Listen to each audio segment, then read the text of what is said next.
3 months into me being the chairperson of the Committee on Local Content, we're in his office. Usually I tend to avail myself to, attend some meetings. Maybe he's receiving guests, ambassadors, or dignitaries from agencies or stuff. So I usually attend the meetings. So at one of those gatherings, he then went, Senator Uduaghan, you haven't reported progress. And I was like, reported progress? He said, yes, that I'm supposed to report progress. So I said, okay, give me a few days, I'll report progress. He said, fine. So I went later on, made a PowerPoint presentation of my activities as a chair then, the meetings we've held, the timeline of events, the action plans. And then I went back to him and I was like, okay, sir, I'm ready to tender my progress report. And then he went, okay, where is it? And then I opened my laptop and I was like, okay, this is it. And he laughed. And I was like, oh, why are you laughing, sir? He said, don't I know the meaning of reporting progress? And I said, I thought it's to give you a feedback on my activities so far. And then he now referred me to a senior senator. He said, why don't you go meet this person and let him educate you on what report progress means. So I went to meet the senator and I was like, sir, I usually respect anyone who knows me will know that I respect my colleagues, even though I respect my seniors, even though we're colleagues. So I went, sir, I was told to approach you so you'll guide me on what reporting progress meant. And he laughed. He was like, it means I should give kickbacks to him. I was like, what do you mean kickbacks? He said money, projects, other perks. And I was like, how do you mean I need to return? He said, well, as a chairman of committee, and I'm saying this is me. I don't know if this happens to other as a chairman, but if anyone is courageous enough, they could probably speak. So it's more like the Senate President tasking the chairman of all the committees that periodically they're supposed to bring money to him or jobs. And I went, how am I supposed to make money and report to the Senate President? And he said, well, I have to harass the agencies or the ministers that report to me. And for me, since I was chairperson local content, that means I have the Minister of Petroleum. I have also the Minister of Gas, who is the co-chair, who was made later on the co-chairman of the board. Then I also have the Executive Secretary, Engineer Felix. So that means I'm supposed to harass them for returns to periodically give money to the Senate President or jobs. And I was like, I can't do that. And they were like, well, that's the norm under him. So I had to. So I later on went to the Senate President. I was like, sir, I understand what report progress means, but unfortunately, I can't do that. I also told my husband that I was like, wow, so it means it's more like you extort or harass so that you can pacify or parley the Senate President in order to keep your position. So I didn't do that. And he later, a number of times, he was like, Natasha, if you don't know how to harass the chairman, that means you don't, if you don't know how to harass the ministers, that and the executive secretary of local content, that means you're not capable of running the committee. So that means to the Senate President Akpabio, deliverables are not tied to objectivity and performance. It's more like what returns come to him. And I know a number of times he has told me to invite to bring the chairman, the executive secretary over to him, but I refused. Till date, I never forced or coerced any of the ministers to meet with him. If they met the Senate President and parleyed on their own, I don't know about that, but on me. So that's just to give you an idea of the coercion that happens behind the scene that people don't know. And when people think of, budget padding, that many people do blame the senators. I don't know about it. I've never padded budget, but I've seen the unnecessary pressure that a number of senators have to face, not because they were willing to do it for themselves, but because they have to satisfy some political lords right in the Senate there. So that's just one example of the pressure and what it means to, and let me say this again. Yesterday, I saw a video of a senator, Senator Sani Musa, who was asked to define, what's it called, harmonization harmonize. The word I don't know if you saw it, was trending. And I will say this, Senator Sani Musa is one of the most intelligent senators right there. But they say what I saw there was just the Senate President putting him on the spot. And as a human being, so sometimes when, like, it was to me, it's an intentional act to ridicule him. And that's how the Senate President acts sometimes. He just calls on you and makes a joke, makes a remark, and he thinks you should laugh at that remark, because that's happened to me a number of times. Either he objectifies my body, how I look, how I act, how I'm talking, and most of the time it's always sexualized. And that is what people should know, that as a boss, he's not supposed to do that, because we're all colleagues and we all have to be respected. So that's just one part of it, what it means like to work with him. Okay, thank you so much. Looking at the time, it's no longer on our side. And like I said at the beginning, I want us to cover in all of it. You just made some serious allegations, by the way, which because I don't want you getting another lawsuit because you came on my show, but you've just made some serious allegations again about the Senate President. Reporting progress, that's it. He always asks several times, listen, he said, if any senator wants to be honest, they'll say the chairman committee. He's asked me a number of times, report progress, and he's threatening to remove me as a chair.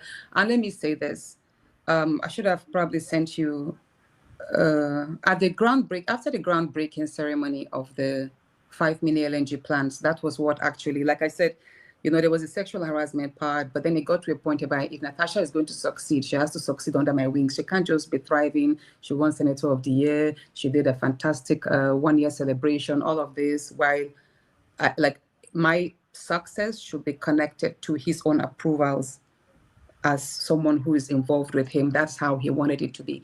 So on the 30th of January, after the groundbreaking ceremony, I was removed as a chairperson 4 days after that. He actually called my colleague, who is the chairman committee on gas, Senator Jarigbe. I have his text messages. I hope it doesn't contravene anything, because I would love to screenshot it and show Nigerians.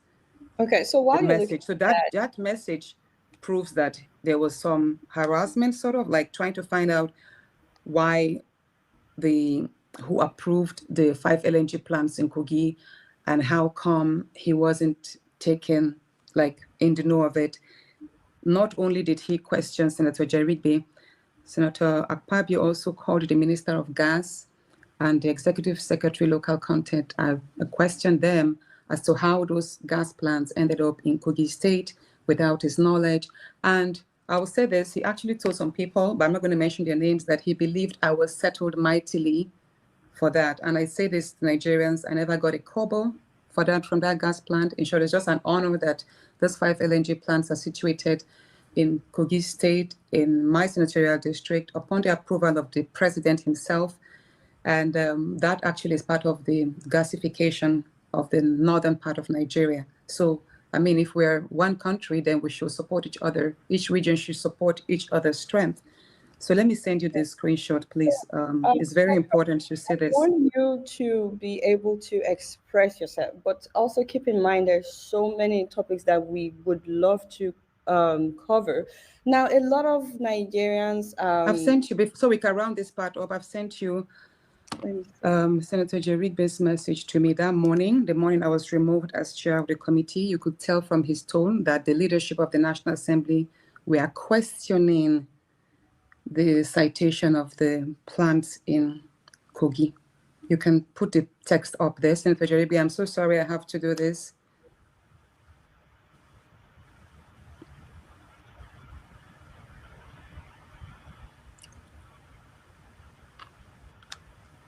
Okay, so would this be implicate Senator Jarigbe in any way? No, it wouldn't. It wouldn't. Okay. I don't think he's a nice person, and the truth is, he too wasn't aware of it. He only got to know about the gas plant a few days before the groundbreaking. Like I told you, it was an executive order from the president. And also, one thing is, anyway. Okay, let's take it one at a time. Don't forget, I have only asked one question, and like I said, I have a million questions. I can already see in the section, people have a lot of questions for you. Now, a lot of Nigerians have also been saying that, of course, now your suspension has been since March. This is the 84th day. We're 84 days into my suspension. 84 days that my entire senatorial district have been denied representation. And 84 days since, I would say, a quarter of Nigerian women. If Nigerian women are a population of about 100 million and we have 4 female senators, so that means I could, on a ratio of 1 to 25 million people, so 25 million people that would have benefited from my voice, who as a woman have also been silenced. So I'm very sure that I'm very sure you would have seen this a lot on social media, especially, and some Nigerians that are saying things like, this is not the first time that you are accusing somebody of sexual harassment. Are you the only one? You've accused this person. Actually, your colleague, Senator Nwambui, also said this on Arise News. I'm going to play the video. I really want you to address that, because is it true that you've been accusing several people of sexual harassment? And then we will come to, was there sexual harassment? Did they actually happen? That's one of the things that a lot of people have been asking about, as well as what about your evidence? When will you make it public? Things like that. So let me start out by so much, Adela, for this. Yeah, go ahead. Let me thank you so much for this. I would say this categorically. I have never accused any other person of sexual harassment apart from Senator Akpabio. I never accused Yahaya Bello of sexual harassment. And I never accused Reno Omokri of sexual harassment. I don't know if you have that screenshot of the text message that I sent. Okay. That was the text message that started the whole thing. And I think this is, if Nigerians can go back to the post, it was like, this is my response to one of his posts on Facebook in the year 2019 or 2020. And I said, hey, it was a conversation whereby he was attacking one of my wards, a girl who felt really bad.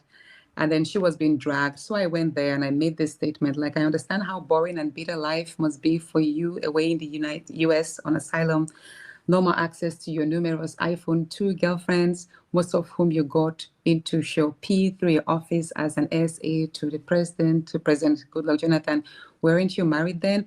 I rejected your silly advances in 2014 at the Villa's Banquet Hall during President Uhuru Kenyatta's reciprocated visit. I gave you a fake name and a fake phone number, but so it just pretty much ended after that. So if anyone can actually go to the post, you'll be able to extract the full one. I will appreciate it. So here it is. That is the only time. I mean, that does not amount to sexual harassment. What I said is, we were at an event and he walked to me, being friendly, asked for my number, asked for my name. I gave him a fake name, a fake number. So we never got in touch because it was fake name and fake number. So the bone of contention at that point was that he said he wasn't in the country, that it wasn't him I saw. There must have been somebody else. But I insisted that, no, I saw you, and that was what transpired. And then that's how the whole thing ended. He put up pictures of his passport with a stamp, and he also presented a ticket which proves that he wasn't in the country at that time. But I was like, you know what? We know how people get the stamps. Sometimes people like, you know what?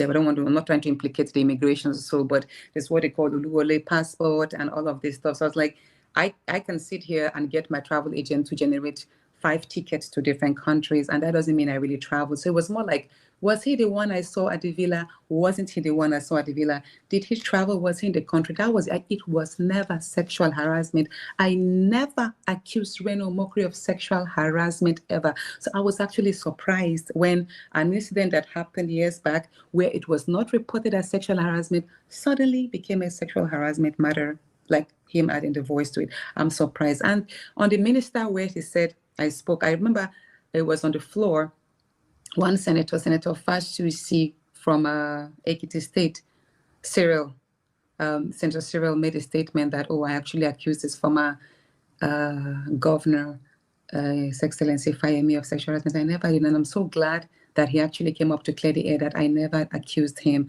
So I didn't accuse Yahaya Bello. We never had any relationship whatsoever that was in that line. It was more political, him antagonizing my election in 2019 and then 2023. So the Senate President Godswill Akpabio is the first Nigerian man that I'm actually coming up to speak against sexual harassment. But that does not mean, let me say this, that does not mean that I've not been sexually harassed by others in the past, right, from my university days, because sexual harassment happens so rampantly to all many Nigerian women. I can bet you if Nigerian women are to do Me Too, we will probably see a ratio of about 80% of Nigerian women, you know, and people don't really understand what sexual harassment is. They think that it's like rape. Do you understand? It could happen like wrong gestures. It could be denial of rights or dues just because the woman has not given in. You know, there are people who make passes at me, and I just joke about like, please excuse me, I'm married, and have you seen my husband? Flat tummy, dark, handsome, please, you can't match him, and it ends there. So there are times when we just make a joke, Natasha, but you're fine, I want to say, excuse me, please, so look at your pot belly, where would you put this body? We just joke about it and it ends there.